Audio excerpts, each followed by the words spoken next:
আসসালামু আলাইকুম। আজকে আমি অনেক টেস্টি করে সাবুদানা রসমালাই বানিয়ে দেখাবো।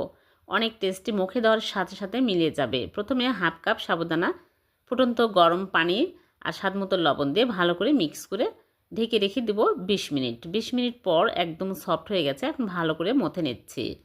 ডোয়ের মতো করে মথে নিতে হবে এইরকম করে।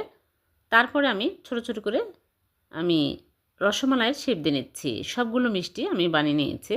এখন চুলায় প্যান বসিয়ে দিয়ে দিচ্ছি লিকুইড দুধ। এখানে হাফ লিটার লিকুইড দুধ দিলাম আর ২টা এলাচ আর চিনি হাফ কাপ দিয়ে আমি মিষ্টিগুলো দিয়ে দিচ্ছি। দিয়ে আমি ৫ মিনিট ঢেকে জাল করব। ৫ মিনিট পর চুলা থেকে নামিয়ে আমি রেখে দেবো ১ ঘন্টা। ঠান্ডা হওয়ার পর সার্ভ করে নিচ্ছি। হয়ে গেল ভীষণ সুস্বাদু সাবুদানা রসমালাই। এভাবে বানিয়ে দেখবেন, মুখে লেগে থাকবে, এতটাই টেস্টি হয়।